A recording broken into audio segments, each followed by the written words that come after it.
A furnace glows in the depths of a silent stone workshop, casting long shadows across the cold floor. Before the heat stands a young man, his face pale and sunken from exhaustion. He looks like a man at his breaking point, barely tethered to reality. Then a molten blade ignites with a blinding, searing light. The glare transforms him instantly. The weariness vanishes from his eyes, replaced by a sharp, terrifying mask of pure fury and resolve. With a frantic roar, Arhan bites into the glowing blade, shattering the molten metal into a rain of sparks. The violent light of the forge fades into a memory of his childhood, where his father stands before a grand portrait of a legendary ancestor. His father recounts the lost glory of the Karavan family, a bloodline once celebrated as the king's righteous supervisors and the home of the god of war. Despite their current life in a remote village, he reminds Arhan that their family was chosen by the sword, producing peerless swordmasters for generations. Grasping Arhan's shoulders, his father declares that Arhan will one day lead the family. He charges the boy to live with the pride of their lineage and dedicate himself to reclaiming the Karavan family's fallen honor. But the golden light of that childhood memory quickly dissolves into the harsh reality of the present. Arhan stands in the middle of a vast, swaying wheat field. The heat of the sun, a far cry from the warmth of his father's words. As he wipes the sweat from his brow, he can't help but feel the weight of skepticism. No matter how much I look, he doesn't resemble my father and me at all, Arhan muses, thinking of the stern, bearded ancestor in the family portrait. His doubts only grow when he considers the family heirlooms. The sword passed down through generations is far too sharp and perfectly intact for a weapon supposedly forged hundreds of years ago. Most damning of all, his own secret research has turned up nothing. Not a single history book in the entire kingdom mentions the name of their legendary ancestor, Liam Karavan. To Arhan, the conclusion is obvious. These are just tall tales meant to give a family of descendants something to be proud of. Yet, as he looks out over the village, he finds he doesn't care. He loves this humble life, where he works side by side with people who welcome him with genuine smiles. "Young master, what are you doing standing there zoning out?" a cheerful voice calls. It's a lanky field hand waving him over for a snack break. Arhan breaks into a grin, racing the others to ensure he gets his share of the warm bread before a cheeky older man eats it all himself. This is the Karavan legacy he actually wants. Simple, peaceful, and real. As evening approaches, Arhan mounts his horse to head to the market in a neighboring town. "I was thinking of picking up anything you guys need while I'm there," he offers kindly. He promises apples for a man named Kun and a beautiful doll for a neighbor's daughter, Marino. He rides off into the sunset as the villagers watch him go, remarking that there is truly no noble quite like their young master. But the peace is shattered the moment his back is turned. Back in the fields, Kun begins to say, "Today's the day we have a regular meeting with the Lord." But the sentence is never finished as a sudden spray of blood erupts across his face. A mysterious, white-haired swordsman has appeared, his eyes cold and his intent singular. This land must be erased. As the figure stalks forward, a terrified villager gasps, "Who are you?" but receives no answer other than the sound of steel. Moving with the speed of a nightmare, the man wields his blade with a terrifying indifference. In just 10 minutes, the laughter of the village is replaced by a chorus of screams as half the population is cut down. When Arhan returns, the sunset has turned to a dark, blood-soaked night. He stands frozen in horror, the apples and the doll he bought for his friends lying forgotten in the dirt. He sees the bodies of the people he loved, his mind unable to process why everyone is dead. Suddenly, a pair of hands covers his eyes. His butler, tears streaming down his face, pulls the young master into a desperate embrace.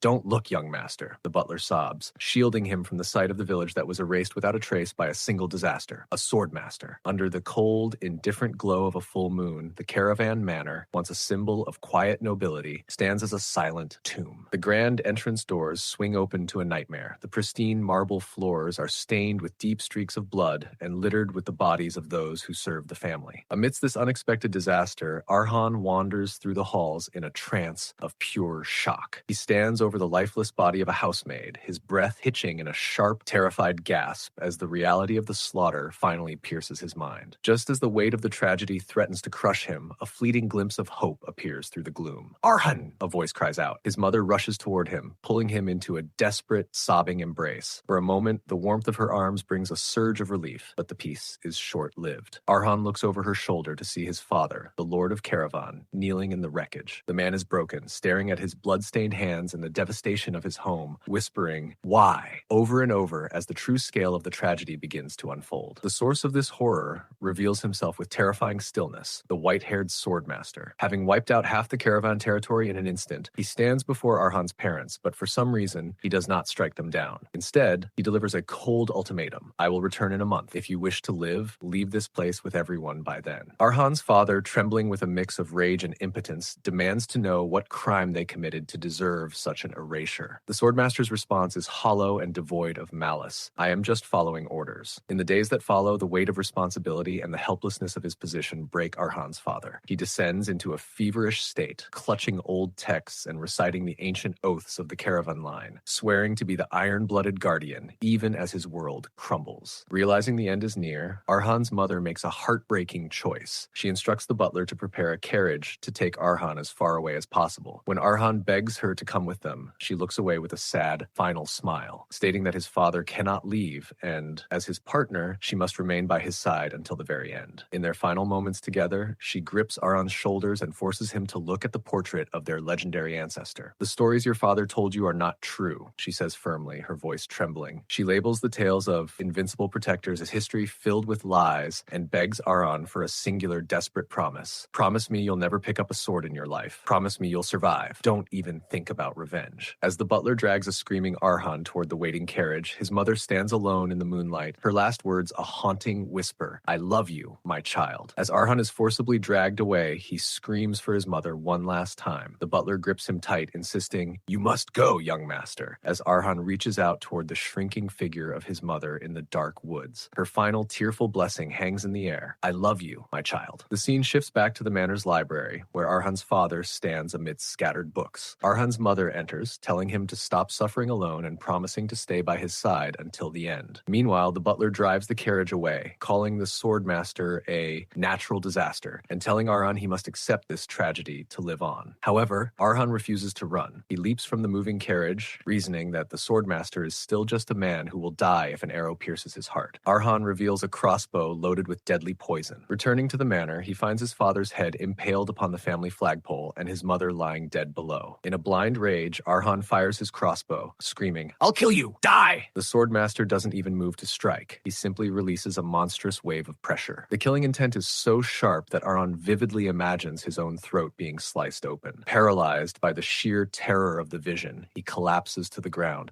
gasping and desperately clutching his neck as if he were actually bleeding out. The Swordmaster looms over the trembling boy, noticing he isn't even 18 yet. He mocks the utterly pathetic effort and delivers a chilling warning. "If you dare to continue that bloodline, I will find you again." He declares that not a single trace of Karavan's will can remain on the continent, leaving the pathetic boy alive to drown in despair. Driven by instinct and grief, Arhan crawls toward the lifeless body of his mother. He pulls her into a tight, desperate embrace, burying his face against her as he begins to sob uncontrollably. He cries out in agony, "Ugh, wah," as he realizes he was unable to do anything to protect her or his father. Standing amidst the ruins of his life, he thinks to himself that on that day he lost everything. It is only after this period of mourning that the atmosphere begins to change. As Arhan sits in the dark, a blue light starts to flicker and a sword begins to manifest out of the spectral energy. This leads to the appearance of his ancestor, who demands respect from his descendant. 1 year had passed since Arhan buried everyone in one place on the territory. During that time, he prepared for revenge. The man he set his sights on stood at the pinnacle,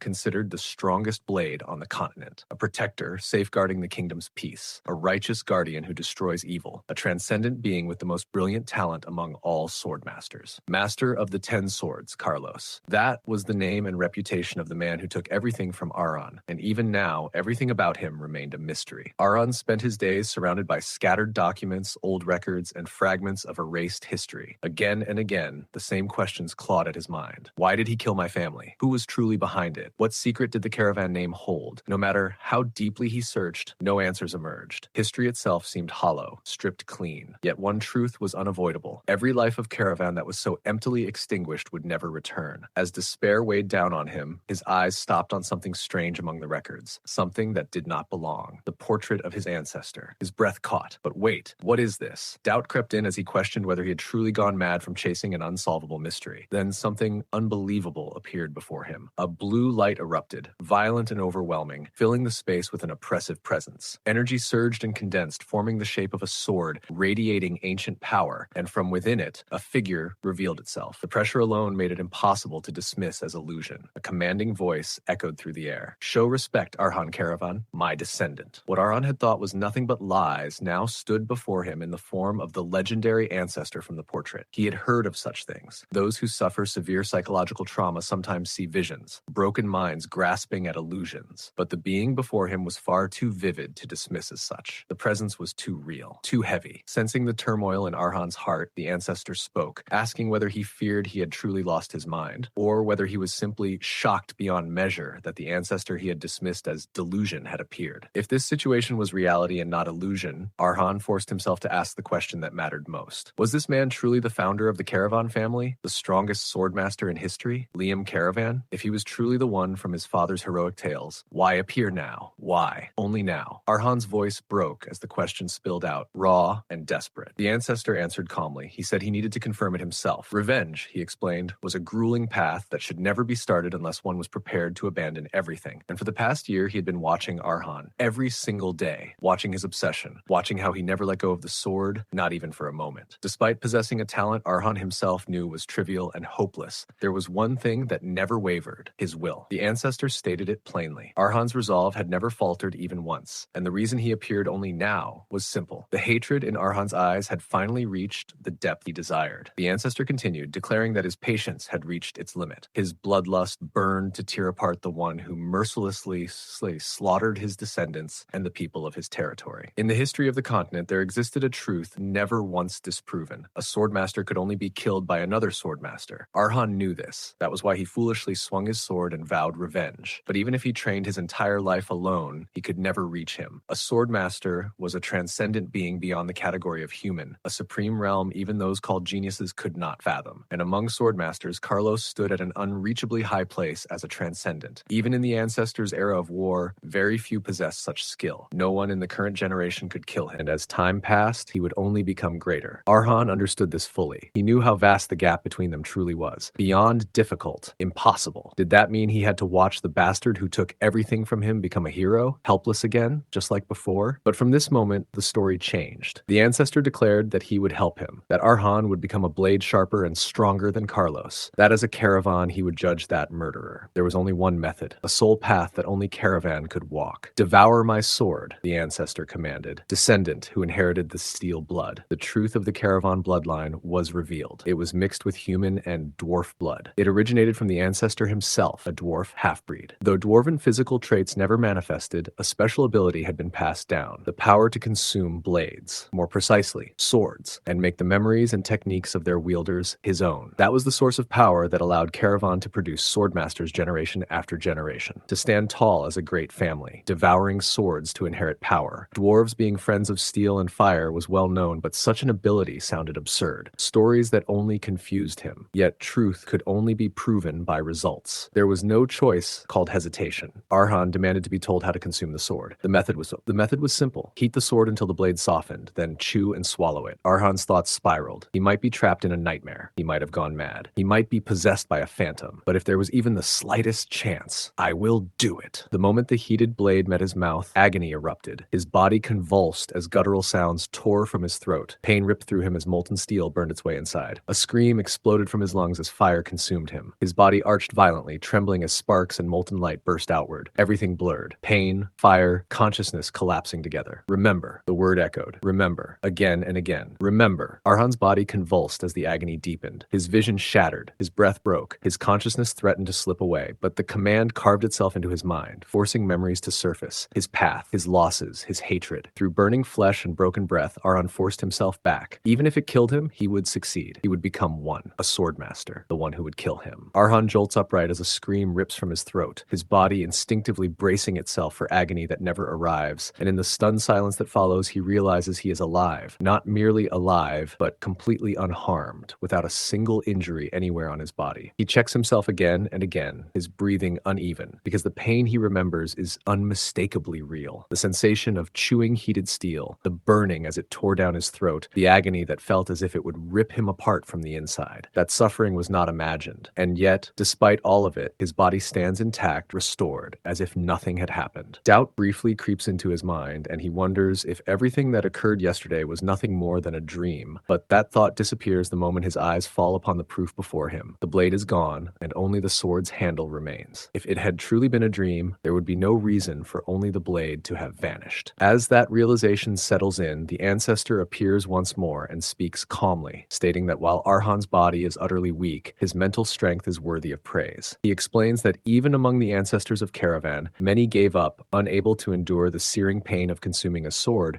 and asks Arhan if he can now believe his words. Arhan lifts his gaze, the last traces of doubt leaving him as he accepts the truth laid bare before him, that every legend of Karavan his father told him was real, and that the being standing before him is no hallucination born of grief or madness. The ancestor confirms it plainly, declaring that he is not an illusion, that the stories were true, and addressing Arhan Karavan directly as his descendant, announcing himself as the founder and instructing Arhan to call him master, just as all who received his teachings had done before. Arhan lowers his head without hesitation and calls him master, feeling a new weight settle in his chest as he begins to ask whether this means he has inherited the great power his father spoke of, the power gained by consuming a sword, though he admits that nothing about himself feels particularly different. The ancestor responds after a pause, explaining that there is a problem, not one of his own, but one that belongs specifically to Arhan, and reveals that while his original plan was to elevate Arhan to the realm of a swordmaster by having him consume his beloved sword, the blood of Karavan has thinned over generations, leaving the ability to consume swords intact, but greatly weakening the ability to digest the power within them. In Arhan's current state, it is impossible for him to fully absorb the essence of that sword. Arhan listens quietly, nodding as he accepts this reality, admitting that he was already aware of his body's inadequacy, and that while the result is disappointing, he is simply grateful that another path still remains. He reasons that if it is impossible now, then someday it will not be, and concludes that for the time being, he must consume a sword that matches his current capacity. The ancestor falls silent for a moment, then laughs softly, praising Arhan's perception as already being at a swordmaster's level, and adding one final condition, that the sword must be well used, and the more worn it is, the better. The ancestor then leads him to a place where countless old worn weapons gather, a location steeped in age and decay, filled with scrap metal and unusable arms from the slums, its ominous aura so thick that even dark mages would find it pleasing, calling it a good start. Standing there, the ancestor reminisces about his own past, saying that he once devoured swords in places reeking of blood like this, swords still gripped by dead soldiers, axes covered in dirt and blood, spears lying about with broken shafts, eating again and again with all his might to grow stronger and survive, battlefields where endless clashes occurred, where some died today and some reached tomorrow, where countless lives vanished without a trace, and yet even so, someone always left behind a single brilliant light. Finding that light among the weapons, he tells the young descendant to take hold of it. That blade becomes Arhan's second sword. 1 month later, intruders enter an empty village and mansion, confirming that no one is there, dismissing the idea that it was a dark mage's laboratory, and instead concluding it must be the hideout of a fallen noble, mocking crudely as they discover fresh women's clothes and boasting about their luck, until Arhan steps out and calmly tells them his mother liked things clean and hated messes, asking them to put it down quietly and talk, offering to accept them as neighbors if they only seek food or shelter, a response that earns sneers, insults, and threats, demanding why he didn't stay hidden, before the truth finally snaps into place as violence erupts in a blur, blood sprays, a body falls, and it becomes unmistakably clear that they were never guests at all, only uninvited intruders who stepped into a place where they were never meant to survive. Arhan stands before the blazing forge, flames roaring as violent light spills across the stone while molten heat rises into the air. He addresses the figure beside him, calling him master, asking if this is truly the sword he must devour, because what lies before him barely resembles a sword at all. He grips the thin blade, studying its narrow length as sparks drift around him, voicing his doubt as he remarks that it looks more like a needle than a weapon, something that would snap uselessly if he tried to cut with it. The ancestor answers calmly that such a result would be natural, explaining that the weapon was never meant to slash enemies or smash them apart. He states plainly that it was created for a single purpose, to be used in a life or death duel. He continues, explaining that the weapon exists solely to pierce an enemy's vital point and end their life, and the image follows immediately. A body struck clean through, the blade driving in without resistance, blood splattering as the motion completes, its nature unmistakable, a sword made only for thrusting. Arhan looks down at the blade again, repeating the words in disbelief, questioning whether it truly exists only to thrust, and wonders aloud if something sturdier and more familiar would not be better. The ancestor looks at him as if reading his thoughts,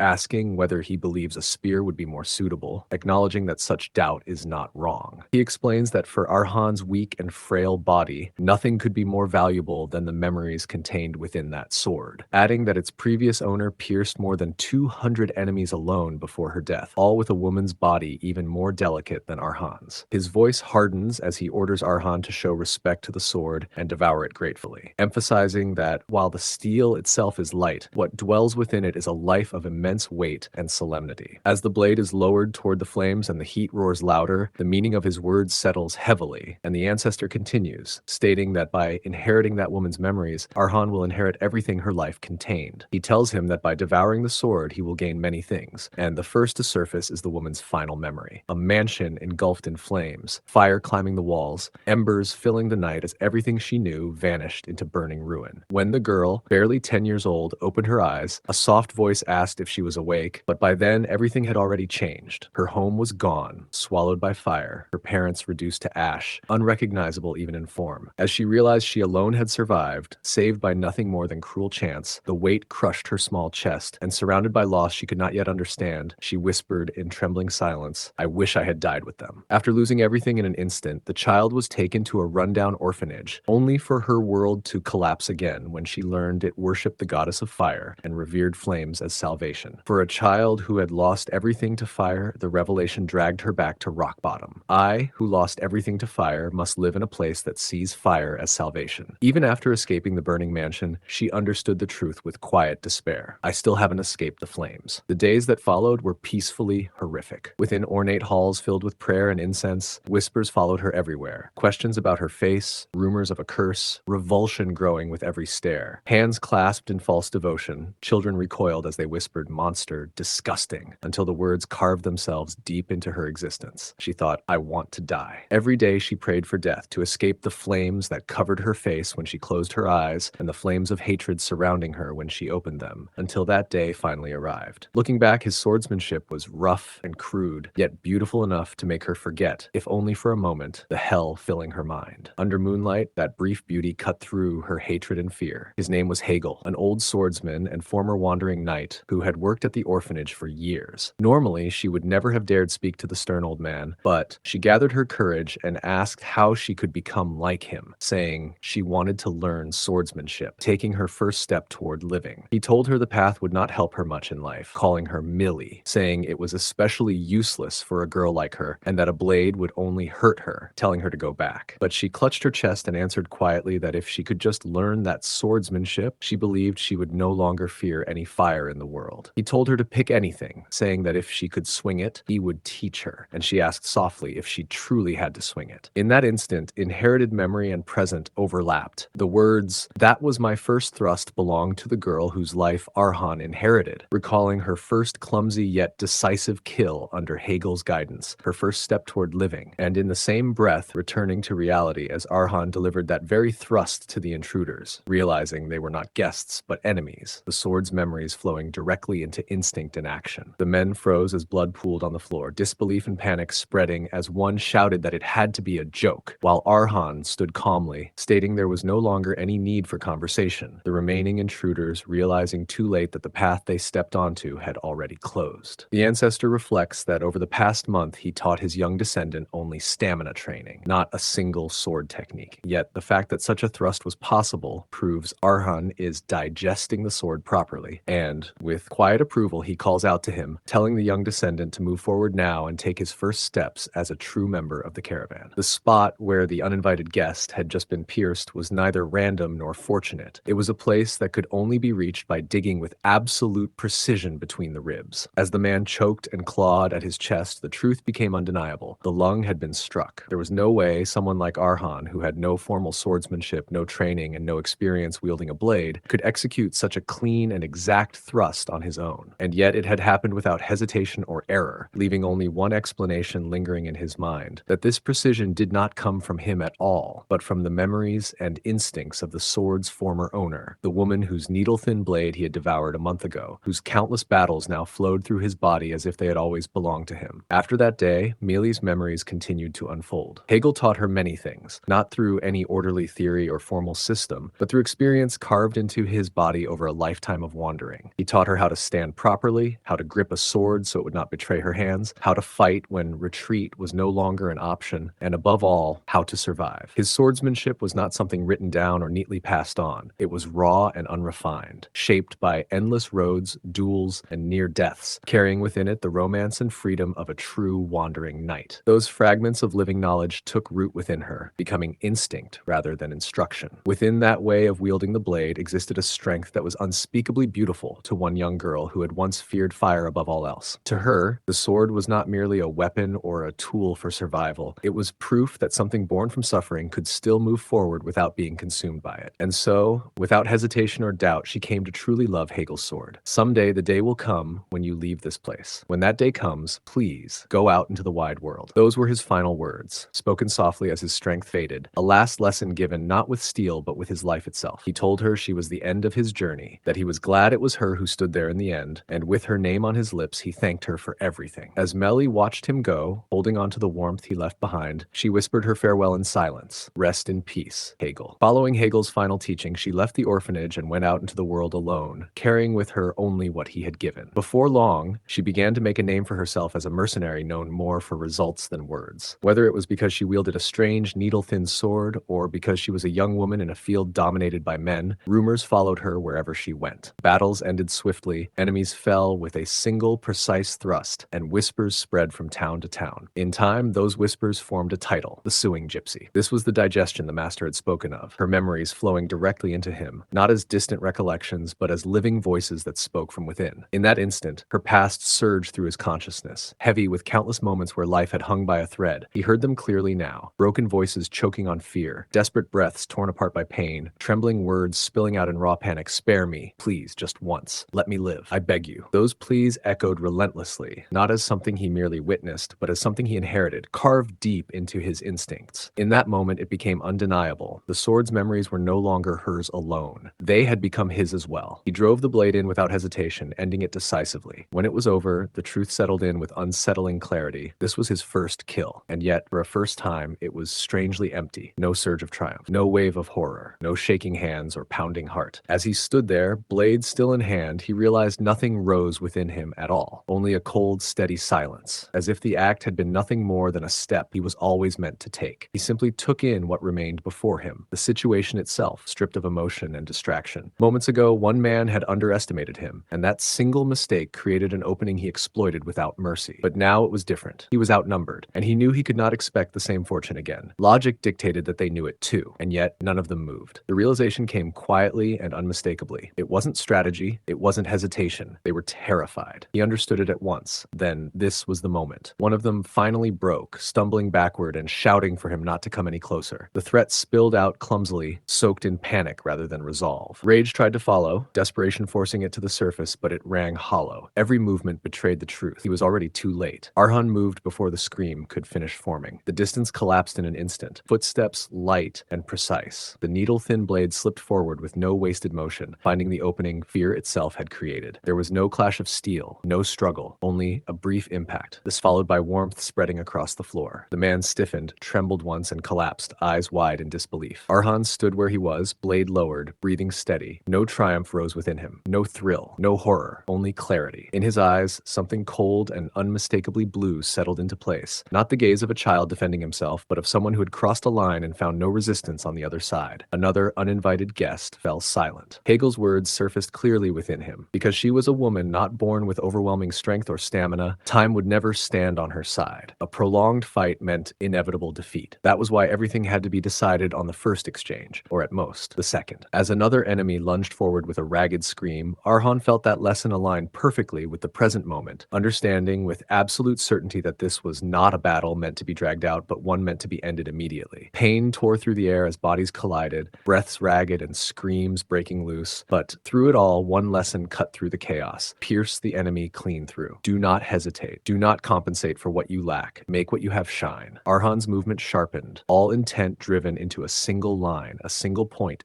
understanding that survival was not about balance or excess, but about decisive action. His strength was not brute force nor endless stamina, but something far more elusive, natural flexibility, a body that flowed like a dancer's, striking where others stiffened, from any position, from any angle. In one fluid motion, he twisted through the opening and aimed for the enemy's throat. The strike landed cleanly, cutting off breath and sound alike, leaving only a choked gasp as life drained away. The remaining man froze, hands trembling around his blade, a cold realization crawling up his spine. This was no helpless noble, no cornered child. As his eyes met that hollow, unblinking gaze, panic overwhelmed reason, the word murderer tearing from his throat, because in that moment he understood. What stood before him was not prey, it was something disturbingly close to hell. Beneath the moon's quiet light, the forest settles into stillness, leaves murmuring as the last traces of violence fade. Arhan stands unmoving when the master's voice reaches him, calm, unwavering, asking if he can finally cast aside his doubts. If he truly has the stamina to swing a sword without his breath breaking, then 4 untrained thugs are no match for him alone. Strength is not found in numbers or noise, but in endurance and composure. In that moment, Arhan understands the truth being shown to him. In the midst of life-threatening combat, resolve sharpens, and everything the master taught him proves true. As his body moved with a dancer's flexibility, reacting instinctively to the memories embedded within the sword, fragments of Mary's past grew vivid the moment the fight began. Her experiences weren't distant or abstract. They surfaced with clarity through motion and bloodshed alike. And now, little by little, he understands. He understands the resolve with which she stood against the world, the weight she carried into every battle. Is this what they meant by power? A power where one grows stronger the more deeply one understands an opponent, just as the master said, the power of digestion. The master's voice addresses him calmly, assuring him without hesitation that he has never lied when it comes to the sword. And with that certainty comes a promise, not of peace, but of what lies ahead. His days will be filled with agony, one hardship after another, trials so relentless that death itself may begin to feel like an escape. Suffering will stack upon suffering until the struggle he endured today fades in comparison, becoming something that almost feels like a blessing. Even so, the question lingers. Can he truly continue down this path? The forest stands silent as the master watches him, waiting. If only he could place a blade against Carlos's throat, end everything with a single decisive motion. But that thought fades just as quickly as it rises. Whatever awaits him ahead, whatever form that path may take, he will not turn back. His resolve settles, firm and unshaken, and he answers without hesitation, lifting his voice into the night. Master. His breath catches as the word slips out, almost against his will. Master? Doubt flickers across his face, that ice sweat tracing down his skin as his eyes waver. The question he has been holding back finally breaks free, fragile yet sincere. Is this path he's walking truly the right one? Is this direction worth the weight it demands? The silence that follows feels heavy, stretching endlessly, as if the world itself is waiting for his answer to take shape. The master studies him quietly, then speaks. He asks where the gaze from last night has gone, and why doubt has flared up once more. Yet even as he says it, he acknowledges the truth. That very doubt is also one of Arhan's strengths. He has always been like this, ever since he was a child. It is something that must be addressed eventually, though not yet. For now, the master decides to satisfy his curiosity. The path of the swordsman, he explains, is broadly divided into 5 stages of mastery, and the first of these is known as sword beginner, the entrance to the sword itself, the point where one first steps onto the path and begins to truly understand what it means to wield a blade. The realm reached by those among swordsmen who possess true martial talent is known as sword walker. Beyond that stands the sword runner, those who establish themselves as the strong, becoming the very axis around which the battlefield turns. Next is the sword expert, a hero capable of single-handedly reversing the tide of war. And finally, above all other swordsmen, are those who reign at the summit, figures so overwhelming that they are revered as gods themselves. The final realm is known as the heart sword, the domain of the Swordmaster. The master's voice settles heavily in the air as he turns his gaze toward Arhan, asking him plainly where he believes he belongs among those stages at this very moment. The question isn't meant to test arrogance or humility, but awareness. He already knows the kind of answer Arhan might be tempted to give, something fierce, something driven by momentum and emotion. But Arhan understands better than that. He knows his own level, and he knows how far he still has to go. The master explains that the prerequisite to becoming a swordmaster is the manipulation of mana. To wield it, one must possess a proper reservoir, a second heart formed specifically to circulate and control it. The creation of a mana heart is not an achievement, but a requirement. Arhan answers without hesitation. Since he has not formed a mana heart, he does not believe he even qualifies as a beginner. For a moment, the master lets out a quiet breath, almost a laugh. He remarks that Arhan's self-assessment is remarkably accurate. There is no mockery in his voice, only approval. Indeed, Arhan is still an amateur among amateurs, someone who has yet to even step across the true threshold of the sword. The master states calmly that this training exists for a single purpose, to guide someone like him onto the path of a beginner and to bring about the creation of a mana heart. The words hit Arhan a beat too late. He stiffens, disbelief flashing across his face as he asks for clarification, his voice catching before he can stop it. Is the master saying they are taking taking this kind of risk, all for the sake of forming a mana heart right now? In a place like this, where a single wrong move could actually mean death, Arhan can't hide his disbelief. He admits that he doesn't know how things were done in the Master's time, but in the present day, there are safer, established methods. Nowadays, a mana heart can be formed simply by drinking an alchemist's potion or by having a walker-class knight inject mana to force one's senses open. Even noble ladies, those who learn swordsmanship only for self-defense, can achieve it without ever risking their lives like this. A mana heart can be formed easily, so why choose such a difficult path instead? Arhan cannot hide his confusion. Even knowing there are simpler, safer methods, the Master insists on this one, and Arhan admits he truly cannot understand it. The Master does not deny his words. Forming a mana heart itself is not a difficult task, and there is no reason Arhan could not achieve it through conventional means. Yet the Master's voice remains firm as he speaks of something deeper, of the power of firm steel that dwells within the blood of their caravan, a strength that cannot be awakened by choosing the easiest road. Therefore, to wield such overwhelming power, one must possess a vessel sturdy enough to endure it. An ordinary body, an ordinary heart, simply cannot suffice. With nothing more than a human heart, the furthest one can ever reach is the realm of humans itself. If Arhan truly wishes to walk the path of a swordmaster, then there is only one requirement he must fulfill. He must possess something that will not suffer even the slightest fracture, even when it crashes head-on against the world itself. A heart of steel. There is only one way to forge it. One must drive oneself endlessly to the very brink of death, again and again, until the physical body itself begins to demand a mana heart for survival. Among all of his descendants, only a tiny few were able to endure this training to its conclusion. That alone speaks to how painful, how unbearably brutal and gruesome the process truly is. However, those who overcame every trial and endured the training to its very end nonetheless became swordmasters. The Master's gaze remains steady as he looks down at the young descendant, asking calmly whether he feels even a little motivated now, not to provoke excitement, but to see if resolve still remains after understanding the cost of the path ahead. Arhan drives his hand into the ground and pushes himself up, breath steady despite the strain, answering without hesitation that it is more than enough. The Master watches him with quiet certainty and speaks plainly, calling him his descendant and reminding him once more that when it comes to the sword, he does not lie. A sharp glint flashes in Arhan's eyes as the Master's words settle in. The mana heart he will forge will not be the same as others, not something copied, borrowed, or easily attained. It will be different from anyone else's in this world, shaped by pain, endurance, and resolve alone. As night deepens and the moon rises high, the scene shifts eastward to a quiet village on the edge of the Verde region, Campbell. Rumors had begun to circulate quietly. To the west lay a village called Karavan, a place where, for over a year now, not a single person had been found. Once merely a gloomy settlement, it had become the subject of uneasy whispers. People spoke of something dwelling there, though no one could say what it was. Whatever the truth, one thing was clear: it was dangerous. Every thug who had stepped foot into that village had vanished, leaving not even a trace behind. The rumors grew darker with each retelling. Some claimed a monster wave, missed by the Northern Watchers, had swept through the village. Others whispered that a warlock experimenting with forbidden magic had taken residence there. All kinds of stories spread, contradicting yet equally unsettling. But no matter which tale one believed, they all led to the same conclusion. Whatever lay in the western village was lethal. Enter it, and death was all but guaranteed. A man wiped blood from his lips, eyes lowering as the words settled in his mind. A village where you die if you enter. His mouth curved faintly as he spoke again, calm and certain. That would be a good place. Since that day, Arhan began clinging to the cliff using only his left hand. Even on days when he was completely drained after dealing with uninvited guests at the manor, or when lifting his arms felt nearly impossible, he did not stop. The terrible muscle pain from relentless physical training gnawed at him constantly, but he never missed a single day. No matter how exhausted he was, no matter how much his body screamed in protest, he gave it his absolute all. 1 month passed just like that. If you were to ask whether he had completed the mana heart through that ridiculous training, then unfortunately the answer was no, not yet. Few. However, the change was clearly happening, and one of those changes was his senses had grown unnaturally sharp. It wasn't limited to sight or hearing anymore, nor confined to the five senses alone. Even in the heat of the moment, his judgment no longer dulled, his thoughts remaining clear and precise. Amid chaos and danger, his awareness expanded, every movement, every intent registering instinctively, as if his body and mind were aligning ahead of conscious thought, reaching a level that defies all comparison. And when he focuses on a single point while holding the needle, though it lasts only for a fleeting moment, it feels as if all time other than his own slows, as if the world itself momentarily yields to his awareness, has come to a stop. In that fleeting instant, the world freezes. Motion, sound, intent, all suspended as if time itself has yielded. The me from before, bound by hesitation expression and limits fades into the background, while the me of now stands clearly defined. In this stillness, the difference becomes undeniable. What once felt distant is now within reach, and what once overwhelmed me can finally be grasped. The gap between who I was and who I am becoming has never been clearer. In between, there was only one reason for the change. Arhan had become able to feel mana. Even though he had yet to form a mana heart and had not even become a beginner, he had still achieved this much. Of course, this was only possible thanks to the power of the needle. Even so, it was surprising nonetheless. Looking toward the master, Arhan spoke quietly. What kind of power would he possess once he reached the next stage? The master watches him quietly, then speaks with a faint, knowing calm. To be impressed by such a small change, he says, only proves how far Arhan still has to go before shedding his inexperience. Still, he does not withhold the answer. Once a mana heart is formed and one becomes a sword beginner, only after truly understanding the depth of that power can one be acknowledged as the rightful owner of the needle. And if Arhan takes a single step further, following the path drawn from the mana heart, he will enter the realm of the superhuman, a place where the body itself is strengthened, where offense and defense take form as a field shaped by will. The world calls that realm the level of a sword walker. Though it stands directly beyond beginner, the master warns that the difference between the two is vast, something Arhan will only truly grasp the moment he faces it himself. With that, he asks calmly if the answer satisfies him. I understand. After a brief pause, Arhan speaks again, asking one more thing. If what he felt was correct, then the man who recently entered the territory and settled down there, is he also a sword walker? The master answers without hesitation. Yes, that man stands on a completely different level compared to the trash Arhan has dealt with so far. Then comes the question. What will you do? In your current state, the master says calmly, you wouldn't even last a single second. For now, Arhan decides to watch the situation and prepare for the demon. After all, he has no other choice. The master notes that abandoning the fief and avoiding a battle that cannot be won is also a valid judgment. It is an option, one that makes sense.